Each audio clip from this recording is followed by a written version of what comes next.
अस्सलाम वालेकुम नाज़रीन, प्रोग्राम डिबेट सां गॾु मां आहियां जो मेज़बान फयाज़ नाज़। नाज़रीन, बजट जी मौसम आहे ऐं बजट जे हवाले सां जेका हिन वक़्तु मामला आहिनि उहे काफ़ी मुंझारनि जो शिकार आहिनि, छाकाणि त IMF खे पाकिस्तान जे पारां बजट जी कॉपी मोकिली वई आहे, पर अञा ते उतां का बि उमेद जेका आहे अञा ताईं उमेद अफ़ज़ा को जवाबु न आयो आहे। पर उन सां गॾोगॾु जेका बजट जे हवाले सां हिते जेके डिस्कशन ऐं डेलिब्रेशन्स थियूं आहिनि हुकूमत जूं मुख़्तलिफ़ हुननि सां, उन हवाले सां ख़ासि तौर ते इहा ख़बर जेका आई आहे त हिन भेरे हुकूमत जे पारां बजट जेका आहे उहा एग्रीकल्चर फ्रेंडली यानी ज़रात दोस्त बजट जेको आहे उहो ॾियण जो फ़ैसिलो कयो वियो आहे। ऐं उन हवाले सां ज़रात जे सां लाॻापियल जेके मुख़्तलिफ़ स्टेक होल्डर्स आहिनि उन्हनि सां बि हुकूमत जूं के मुलाक़ातूं वग़ैरह थियूं आहिनि। ऐं गुफ़्तगू करण लाइ असां राब्तो कयो आहे सिंध आबादगार बोर्ड जे अॻुवाण ऐं मुल्क जे मारूफ़ ज़रई माहिर ऐं आबादगार साईं महमूद नवाज़ शाह साहब सां। अचो त उन सां गुफ़्तगू कयूं। साईं महमूद नवाज़ शाह साहब, सलाम अलैकुम। जी साईं, वालेकुम अस्सलाम। जी नाज़रीन, तव्हांखे ॿुधाईंदा हलूं त अॼोके हिन प्रोग्राम में असां सां मारूफ़ सहाफ़ी शाहीन कुरैशी साहब बि गॾु आहिनि। शाह साहब, सवाल इहो आहे त हुकूमत इहे त ज़रिया ॿुधाइनि था त एग्रीकल्चर फ्रेंडली बजट ॾियण जो फ़ैसिलो कयो आहे, तव्हांजे ताईं का इतला पहुती आहे, का राब्तो थियो आहे, छा थियो आहे?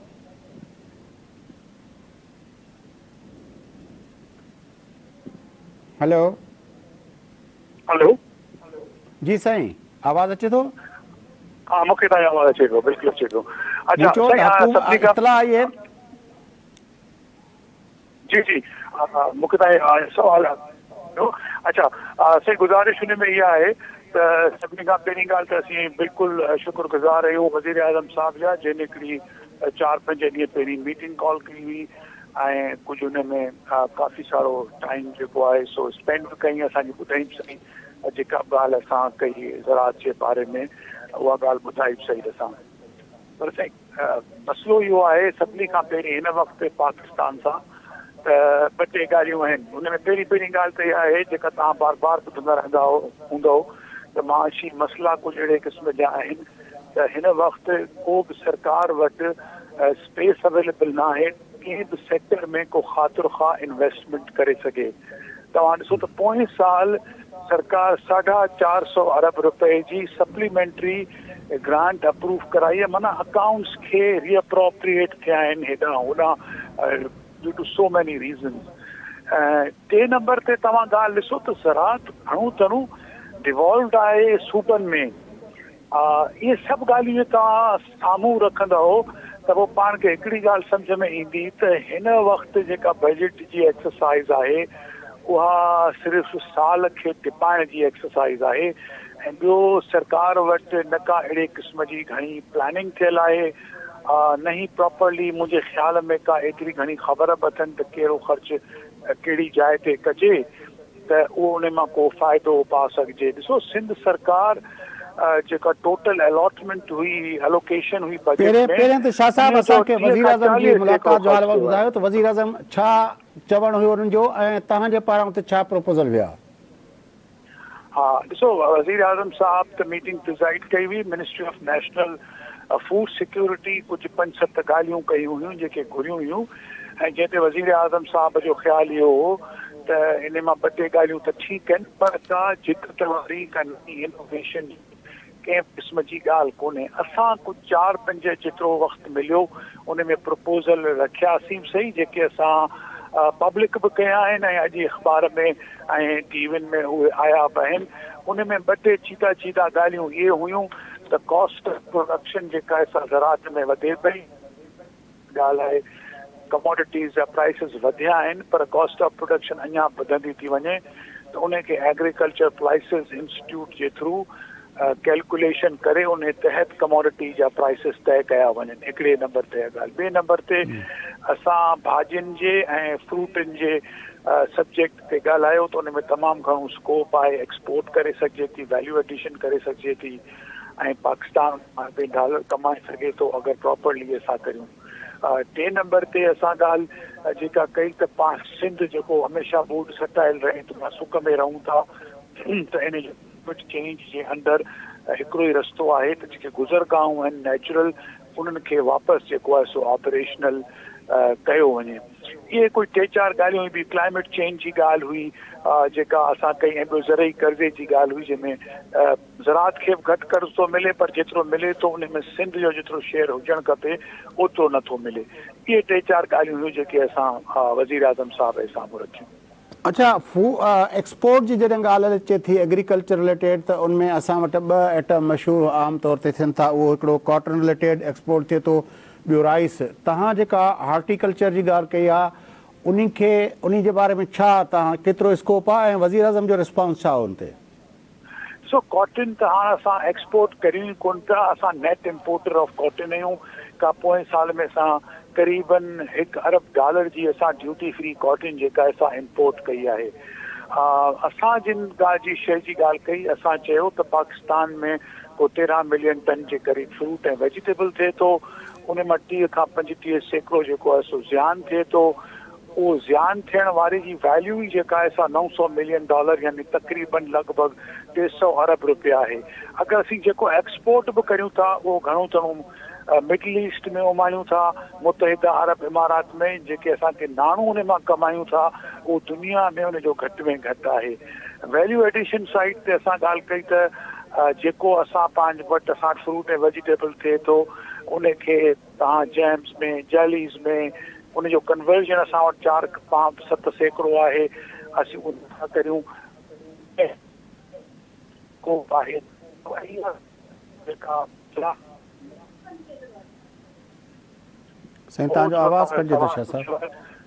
त सी पैक में तव्हां कर्ज़ वठण जी था करियो, पर सी पैक में जेके बाज़ारूं आहिनि उनजी एक्सपोर्ट जी तव्हां ॻाल्हि कोन था करियो, त उन तरफ़ तव्हांखे तवजो ॾियण जी ज़रूरत आहे। अच्छा, एग्रीकल्चर क्रेडिट जी एक्सेस जी तव्हां ॻाल्हि कई, ऐं उहो बि असांखे जेके इतला मिलिया आहिनि त उहो इन मीटिंग में डिस्कशन हेठि आयो। छा उन हवाले सां सरकार के हिन बजट में के एक्स्ट्रा मेजर्स वठे पई त आबादगारनि खे या आबादगारनि खे इनपुट ॾींदड़, ख़ासि तरह ज़िक्र थियो जेको आहे DAP जे हवाले सां, ऐं जेको पाकिस्तान में इकलौतो प्लांट आहे DAP प्रोडक्शन जो पंहिंजो बिन क़ासिम ते, ऐं उन्हनि जो चवणु इहो हुयो त फर्टिलाइज़र सेक्टर वारनि जो त या त उहो जेको आहे उन ते GST जेका आहे उहा ख़तमु कयो, या जेको आहे जेका असां इम्पोर्ट कयूं था DAP उन ते ड्यूटी वग़ैरह लॻायो, छाकाणि त उहो कॉम्पिटेटिव नथो रहे। त एग्रीकल्चर एक्सेस क्रेडिट ते एक्सेस जे हवाले सां का ॻाल्हि ॿोल्हि थी, ऐं उनमें छा का बहितरी, का उनमें का रिफॉर्म्स जी का ॻाल्हि थी? सो असां त इहा घुर कई त जेका ज़रई मईशत जो हुजूम आहे $60 अरब जो, ऐं जेतिरी इहो डिवैल्यूएशन खां पहिरीं तव्हांखे फिगर्स थो ॿुधायां, ऐं जेतिरो ज़रई कर्ज़ ॾिनो थो वञे तक़रीबन कोई $1 अरब जो, इन में तमामु वॾो फ़र्क़ु आहे। इन लाइ अगरि ॿियूं बि ज़रई कर्ज़ जी एलोकेशन कई वञे त उहा जेका आहे सा घटि थींदी। सो असां त सरकार खे इहा ॻाल्हि ज़रूरु प्रपोज़ कईसीं पंहिंजी जाइ ते त इन खे तमामु घणो इंक्रीज़ करण जी ज़रूरत आहे। $7 खां $8 अरब जो जेको कर्ज़ $60 अरब जो जी मईशत जे साम्हूं कुझु बि कोन्हे। वरी सूबे ऐं हुन कर्ज़ जे खे तव्हां लेंथ सां ॾिसंदव त उन में कुझु इंडस्ट्री खे कर्ज़ ज़रई कर्ज़नि जी मद में मिले थो, ऐं सिंध सूबे खे पूरे क्रेडिट पोर्टफोलियो मां को 16% मिले थो, उहो पूरो डिस्पर्स कोन थो थिए। असांजो जेको नंढो ऐं मुतवसित तबिके जो आबादगार आहे, डिज़ास्टर्स आहिनि, इन में हिकिड़ी वॾि में वॾी शइ जे कमु अची सघे थी जेका हारी ऐं आबादगार खे वापसि पेरनि ते बीहारे सघे थी, उहो ज़रई कर्ज़ आहे। ऐं अनफॉर्चुनेटली उनजो मैकेनिज़म कोन्हे, उन जे लाइ विलिंगनेस कान्हे, ॿियूं घणी ॻाल्हियूं आहिनि जंहिंजे करे उहो नथो मिले। छा सरकार चाहे थी? मुंहिंजे ख़्याल में हर सरकार अचे थी उहा चाहे थी, स्टेट बैंक ऑफ पाकिस्तान बि चाहे थी, पर छो त प्राइवेट सेक्टर तमामु घणो इन्वॉल्व आहे। सरकार पाण तमामु वॾी बोरोवर आहे हिन वक़्तु बैंकिंग सेक्टर मां, जंहिंजे करे पोयां पैसा बचनि ई कोन था ज़रात जहिड़े शोबे मां, त उते कुझु पैसा ॾिना वञनि। अच्छा, रिसर्च जे मामले ते बि असांखे इतला मिली आहे त उन मीटिंग में गॾिजाणी में गुफ़्तगू थी त रिसर्च ते जेसिताईं इन्वेस्टमेंट न कई वेंदी तेसिताईं पर एकड़ यील्ड ऐं इहे मामला बहितर न थींदा, त असां फूड पंहिंजो सफिशंट थियणु या फूड इन्फ्लेशन खे कंट्रोल करणु या जेको जन प्रोडक्ट्स में पोटेंशियल आहे एक्सपोर्ट करण जो, उनमें असां वधीक कोन करे सघंदासीं। उन हवाले सां का गुफ़्तगू थी, का उन हवाले सां सम्झो था त का उम्मीद ॾेखारी वई वज़ीर आज़म पारां या उन पंहिंजो टीम पारां? वरी बि साईं तव्हां अंग अखर जे ॾिसंदव त असां वटि एग्रीकल्चर रिसर्च जी स्पेंडिंग को बि तव्हां मेजर खणो त 1/4 आहे, नॉट टोटल हुजुम में, पर कंपेरेटिव फिगर्स में तव्हां हिंदुस्तान सां कंपेयर कयो त असांजी उहे आहे। वरी उहा जेका 1/4 बचे थी उन जा जेके रिज़ल्ट्स आहिनि न उहे एॾा ख़ुशाइन न आहिनि। भई का बि शइ खणो, ॿिज खणो, प्रोडक्शन टेक्नोलॉजी खणो, नए क्रॉप्स जी इंट्रोडक्शन ॾिसो, त तव्हांखे जेका बि शइ खणंदो अगरि करे तव्हां वटि वक़्तु हुजे त तव्हां ॾिसो तव्हांखे कमज़ोरी ॾिसण में ईंदी। रिसर्च जा इदारा ॾिसो त यूनिवर्सिटीज़ अलॻि आहिनि, सूबे में रिसर्च अलॻि आहे, वफ़ाक़ में NARC PARC अलॻि आहे, पर तव्हांखे नतीजा जेके आहिनि अहिड़ा सुठा कोन था मिलनि। इन करे घणी पैसनि जी घुर सुठी ॻाल्हि आहे, करणु खपे, असीं कंदा बि आहियूं, पर जे तव्हां उनखे ॾिसो जेतिरो पैसो मिले थो उन जो प्रॉपरली असांखे को रिटर्न बि रिसर्च जो नथो मिले। सो रिसर्च हिकिड़ी असां लाइ हिकिड़ो तमामु कमज़ोरी आहे असांजे मुल्क जी, सूबे जे लेवल ते, वफ़ाक़ जे लेवल ते, जंहिंखे ओवरऑल मतिलबु उनजे पैसनि जे अलावा बि इम्प्रूवमेंट जी ज़रूरत आहे। उहा असांखे का अहिड़ी ख़ासि जेका आहे सा उन में ॾिसण में अचे। तव्हांजी गुफ़्तगू मां लॻे थो त वज़ीर आज़म साहिब सां जेका तव्हांजी मुलाक़ात थी उहो जेको आम हिकिड़ो फ़ारसी जा 3 लफ़्ज़ चइबा आहिनि, निश्तन, गुफ़्तन, बरख़ास्तन, उहो थियो शायदि? मुंहिंजे ख़्याल में त कुझु पॉलिसी लेवल में हुन में इम्प्लीमेंटेशन थींदी, बजट में अनाउंस थींदो, पर इहो ईअं ई रहंदो जीअं एग्रीकल्चर एमरजेंसी प्रोग्राम अनाउंस थियो, साॻी सरकार जेको आहे सो किसान पैकेज अनाउंस कयो, पर तव्हांखे उन जा रिज़ल्ट्स ऑन द ग्राउंड जेके आहिनि से एतिरा घणा की तव्हांखे ॾिसण में न ईंदा। पर इहा ख़ुशाइन ॻाल्हि आहे जो घटि में घटि ज़राअत खे अंडर फोकस त आंदऊं, बाक़ी हाणे उन खां पोइ थींदो छा उहो थोरा चैलेंजिंग ॻाल्हि आहे। वॾी महिरबानी शाह साहब, तव्हां असांखे जॉइन कयो। नाज़रीन, सैयद महमूद नवाज़ शाह साहब सिंध आबादगार बोर्ड जा अॻुवान सां गॾु हुआ ऐं पाकिस्तान लेवल ते सिंध मुल्क जी ज़राअत खे जेको आथी वठण लाइ वज़ीर आज़म साहब ज़राअत सां लाॻापियल स्टेक होल्डर सां मुलाक़ात कई आहे ऐं हाणे इन ते तजियो वठूं था साईं शाहीन कुरैशी साहब सां। कुरैशी साहब, ये आपने बातें सुनी, कुछ मेरे ख्याल में आप समझ भी गए होंगे कि वज़ीर आज़म साहब ने एग्रीकल्चर रिलेटेड स्टेक होल्डर से एक मीटिंग की है 4-5 रोज़ पहले और उसमें एग्रीकल्चर को फोकस किया गया है, लेकिन जो सिंध आबादगार बोर्ड के रहनुमा सैयद महमूद नवाज़ शाह साहब जो उस मीटिंग में थे, वो उसका ख्याल ये था कि डिस्कशन तो हुई अपना, लेकिन कोई वो ज़्यादा होपफुल नहीं है कि कुछ ज़्यादा हो। उसने कहा कि कुछ पॉलिसी लेवल के कुछ मामला हो सकते हैं बेहतर हो, लेकिन अमल दरामद के मामला पे जब भी ज़राअत से रिलेटेड रिफॉर्म्स की बात होती है तो वहीं पे कोई ज़्यादा खातिर ख्वाह नताइज नहीं आते। मैं वैसे सवाल फैयाज सही करना चाह रहा था कि क्या वो टेल एंड्स पे पानी के मामले को इन्होंने छेड़ा कि जो सिंध को पानी की कमी का सामना है, लेकिन वो मेरा सवाल रह गया उनसे कि इनको कहना चाहिए था वजीर आज़म को, इस वफद को, पंजाबी आबाद, ये जो हमारे सिंध आबादगार के लोगों को, कि भाई ये सवाल जो है ना, सिंध ऐवान ज़राअत सिंध के अपना रहनुमा हैं जाहिद भुरगली साहब हमारे साथ लाइन पे हैं, उनसे भी अपना शामिल गुफ्तगू करते हैं, उनको उनसे पूछ लेते हैं। भुरगली साहब, सलाम अलैकुम। हेलो हेलो भुरगली साहब, पाकिस्तान जी सरकार ज़राअत खे इन भेरे फोकस करे बजट ॾे पई, इहो इतला मिलिया असांखे, तव्हांजो छा चवणु आहे? तव्हांजी इतला छा आहे? का तव्हांखे का इन हवाले सां ख़बर, का मीटिंग, का मुलाक़ात का थी आहे? पहिरीं ॻाल्हि इहा आहे त बजट जे सिलसिले में कंहिं बि आबादगार तंज़ीम सां को बि राब्तो कोन कयो वियो आहे, न असांजी तंज़ीम ऐवान ज़राअत सां अञा ताईं को राब्तो कयो वियो आहे। इन सिलसिले में 2 शयुनि जो अर्ज़ु कंदुसि। आऊं हिकिड़ो सुवाल सॼे सिंध जे माण्हुनि जे साम्हूं रखां थो। जॾहिं अॼु खां 20-25 साल पहिरीं मोहतरमा बेनज़ीर भुट्टो साहिबा जी गवर्नमेंट हुई, उन वक़्त में एग्रीकल्चर जो तव्हांजे GDP में 50% खां 50%, 51% हिसो हो एग्रीकल्चर जो GDP में। मोहतरमा बेनज़ीर भुट्टो साहिबा तॾहिं वज़ीर आज़म हुई, मूंखे पकी यादि आहे, नवाब यूसुफ तालपुर एग्रीकल्चर मिनिस्टर हो, सलीम अल्ताफ़ सलीम सेक्रेटरी हो।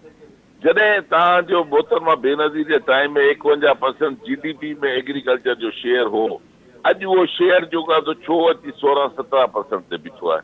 अॼु ताईं कॾहिं कंहिं इन ॻाल्हि जो जाइज़ो वरितो त 51 खां 17% ते GDP में एग्रीकल्चर छो श्रिंक थींदी वई। उन खां पोइ तव्हांखे यादि हूंदो टाइम में तव्हांजो 8.7 बिलियन कॉटन तव्हांजी फॉरेन एक्सचेंज कमायो हो। छा थियो अॼु उहा कॉटन जे 8.7% फॉरेन एक्सचेंज कमाए पियो, अॼु 2 बिलियन जी तव्हां ॿाहिरां इम्पोर्ट पिया कयो। एग्रीकल्चर एतिरी छो किरी वई, एग्रीकल्चर ते छो एतिरी तवजो कोन ॾिनी वई, जॾहिं त हर जेको माण्हू अचे थो उहो चए थो त मुल्क जी इकोनॉमी ओसि ताईं सही कोन थींदी जेसि ताईं एग्रीकल्चर परफॉर्म कोन कंदी। पाकिस्तान शाह साहब एग्रीकल्चर लाइ छा थियणु घुरिजे, तव्हां पॉलिसी लेवल ते छा तब्दीलियूं थियणु घुरिजे? पॉलिसी लेवल ते सभिनी खां पहिरीं ॻाल्हि इहा आहे त मूंखे छोली तरह यादि आहे मोहतरमा बेनज़ीर साहिबा जे टाइम में रिसर्च ते कमु शुरू थियो, एग्रीकल्चर रिसर्च ते। तव्हांखे शायदि यादि हूंदो उन ज़माने में ही बीटी जा ॿिज आया जॾहिं 80-90 मण माण्हुनि जी एकड़ ते कपाह लथी हुई, नवां ॿिज आया पे, नवाण आई पे एग्रीकल्चर में। उहो रिसर्च जो कमु मोहतरमा जी हुकूमत खां पोइ बिल्कुलु बीह रहियो, रिसर्च काई कोन्हे। हिन टाइम ते पोज़ीशन इहा आहे त पंजाब में जेको आहे सो माण्हू वेठा आहिनि, ॿिज त ककड़ा खयो अचनि कारखाने मां भरियो ते बोरियूं पिया विकिणनि, ऐं उहो जेको आहे अञा ॿूटो ॼमे ई कोन थो त पहिरीं जेको आहे मर्द में अचे। त पहिरियों मुंहिंजो चवणु इहो आहे त एग्रीकल्चर जे लाइ घटि में घटि हिननि खे 200 अरब रुपया 200 बिलियन रुपीज़ एग्रीकल्चर रिसर्च लाइ रखणु खपे। छो जो हिन टाइम में पोएं साल 2022 में इंडिया में 61 जिन्सूं नयूं रिसर्च में आयूं आहिनि, कॉटन जूं, वीट जूं ऐं ॿियनि शयुनि जूं, मेज़ जूं 61 नऊं जिन्सूं आयूं आहिनि। एतिरो उते रिसर्च जो कमु हले पियो। असां वटि त का रिसर्च आहे ई कोन, का शइ तव्हां ॾिठी। मां पहिरीं चवंदुसि त नए बजट में रिसर्च ते ज़ोर ॾिनो वञे। ॿी ॻाल्हि इहा आहे असां आबादगारनि खे, सिंध ऐं पाकिस्तान जे आबादगारनि खे इवन लेवल प्लेइंग फील्ड ॾिनी वञे। हिंदुस्तान में 468 रुपए जी यूरिया आहे, असां वटि 3200 जी छो आहे? आख़िरी में पोइ तव्हां चओ था बाबा ॿाहिरां जेका शइ अचे बि तव्हांजी शइ ॿाहिरि छो न थी वञे? बाबा असांजी शइ इन करे ॿाहिरि कोन थी वञे जो असांखे सब्सिडी कोन थी मिले। 22 बिलियन यूरोप जे आबादगारनि जी सब्सिडी आहे। यूरोप में आबादगारनि जी वॾे में वॾी जेका इनकम आहे उहा सब्सिडी आहे। अमेरिका में आबादगारनि जी वॾे में वॾी इनकम गवर्नमेंट जी सब्सिडी आहे। हिते सब्सिडी कोन्हे, हिते 17% टैक्स, अला पढ़ण टैक्स वधा टैक्स लॻे पियो। त एग्रीकल्चर जेकॾहिं सुधारणो आहे, मुल्क खे सुधारणो आहे, मां मुल्क जी ॻाल्हि कंदुसि। पहिरीं ॻाल्हि त इमीडिएटली जेको 17-18% जेको सेल्स टैक्स आहे, उहा जेका बि एग्रीकल्चर रिलेटेड शइ आहे जेका असां वठूं था, भाण आहे, ॿिज आहिनि, पेस्टिसाइड आहिनि, सभिनी ते इहो फौरी तौर ते ख़तमु थियणु खपे। एग्रीकल्चर खे टैक्स फ्री करार ॾिनो वञे ऐं उन खां पोइ एग्रीकल्चर जे अंदरि रिसर्च कई वञे।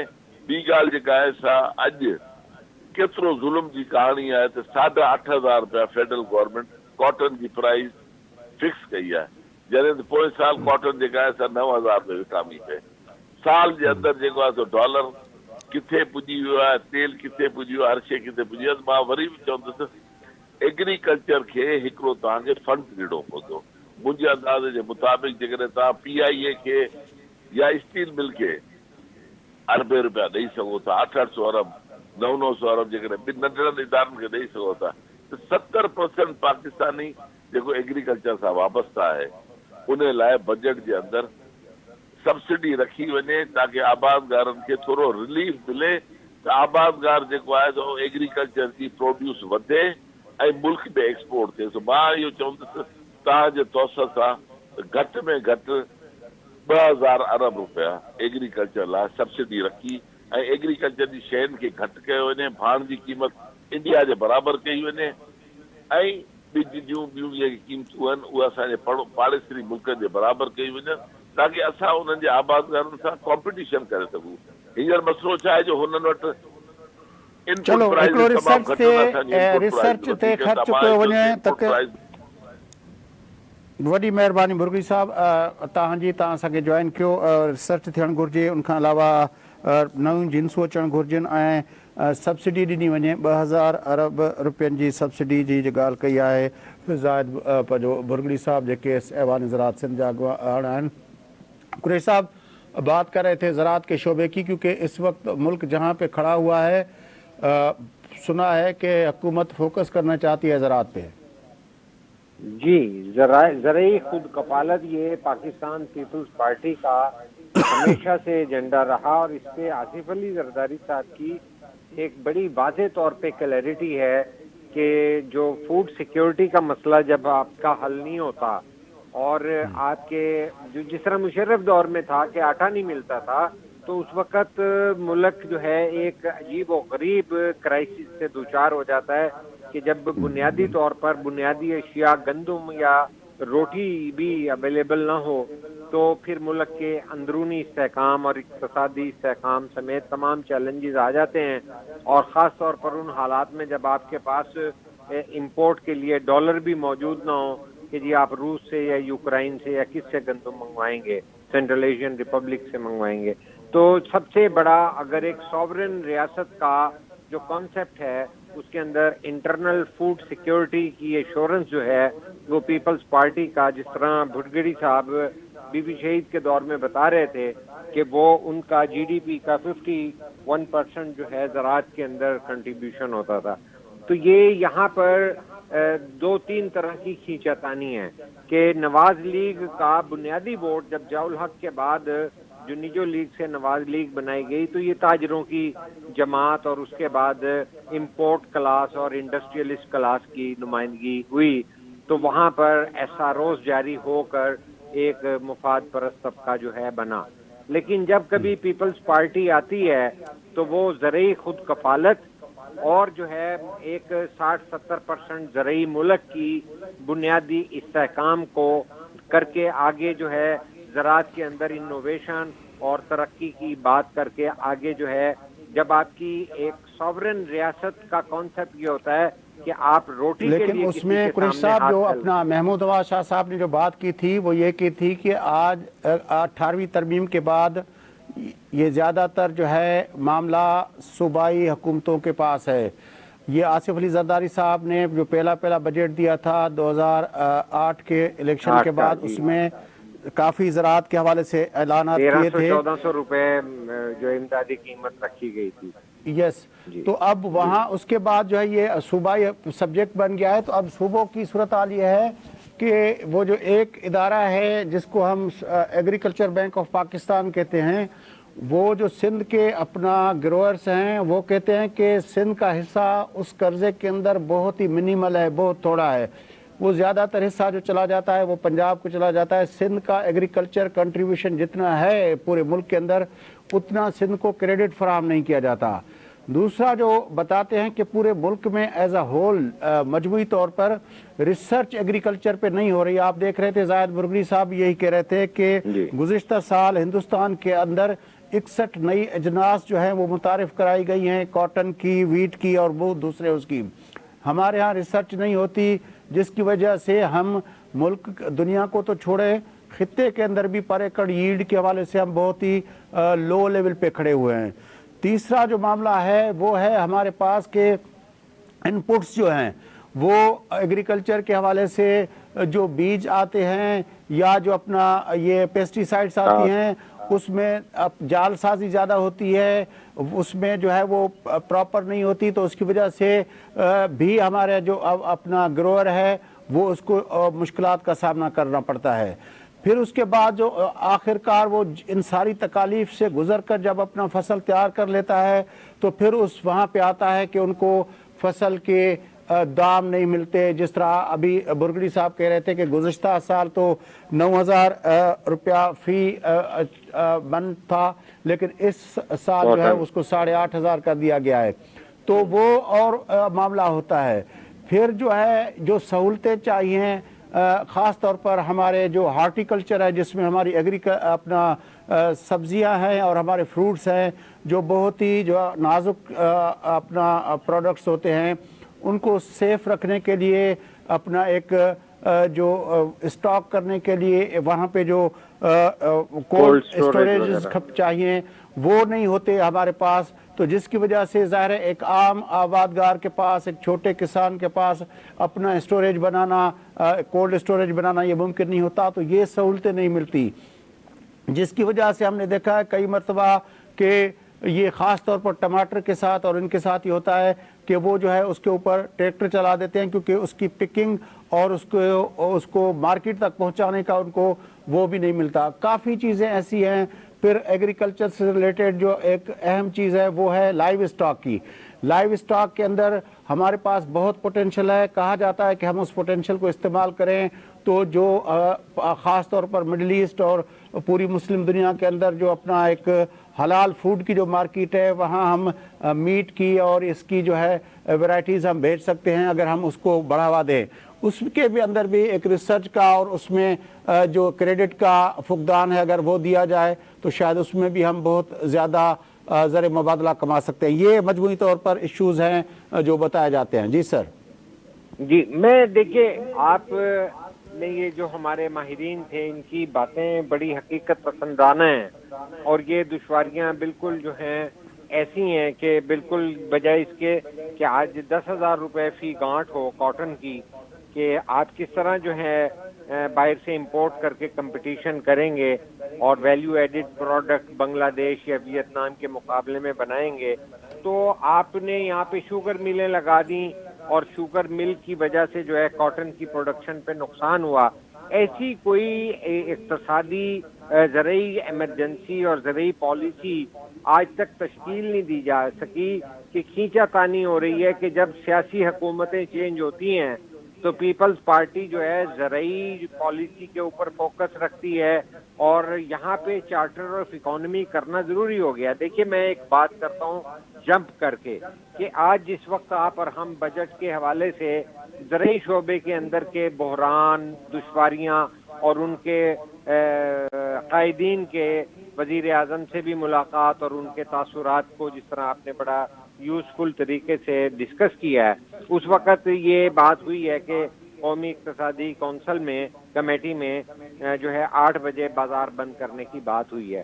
دیکھیے یہ تمام چیزیں انٹر ریلیٹڈ ہیں کہ جو ایک آدمی کا، ایک فرد کا جو پرس ہوتا ہے، جو جیب ہوتی ہے، وہ ہی اس میں اس نے بچوں کو پڑھانا ہوتا ہے، اسی میں روٹی کھانی ہوتی ہے، اسی میں ٹرانسپورٹ کرنی ہوتی ہے، کیونکہ اس پاکٹ پہ ہوتا ہے۔ اسی طرح جو ملک کا بجٹ ہے اس کے اندر ہمیں سب سے پہلے تو زندہ رہنے کے لیے خود انحصاری اور خود کفالت جو ہے زراعت کو ترقی دینے کو نہیں بھولنا چاہیے، اگرچہ ہم جو ہے آئی ٹی کے ذریعے ڈالر کمانے کے منصوبے بھی بنائیں، تو اس کے اندر ایک توازن رکھنا پڑے گا۔ ایک پالیسی جو ہے اقتصادی پالیسی ایسی بنانی پڑے گی جس کے اندر ایک تسلسل ہو، اس کے اندر کوئی جمپس نہ ہو کہ اگر 8 بجے بجلی کی بات ہو رہی ہے تو پھر بازاروں کو 8 بجے بند رکھا جائے۔ یہ نہ ہو کہ آپ بڑی مشکل سے سال بعد فصل لگا کے تھوڑا سا فارن ایکسچینج کما بھی لیں اور پھر اس کو جو ہے آپ بجلی میں آپ کو ایک بات بتاؤں قریشی صاحب،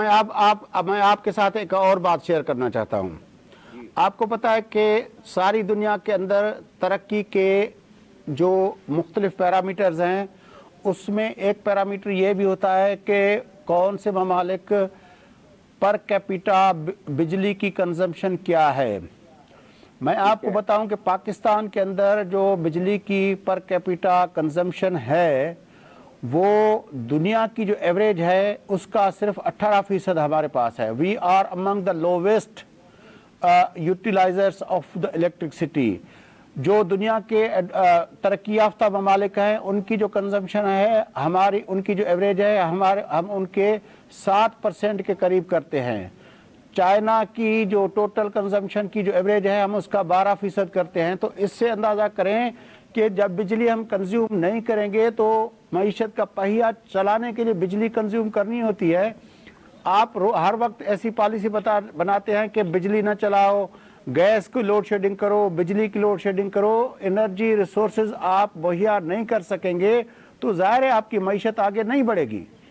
نہیں درست بات ہے کہ بھئی یہ کوئی آپ نہ اس ایکسٹریم پہ دائیں طرف جا سکتے ہیں نہ بائیں طرف جا سکتے ہیں کہ بھئی آپ اس کی جو ہے جو ڈیفیسٹ کو بڑھا دیں اور جو ہے کہ آپ نے یونٹ جو ہیں ان کے ریٹ طے کر رکھے ہیں اور پرائیویٹ پاور کا جو ہے معاملات متوازن پالیسیاں نہیں ہیں.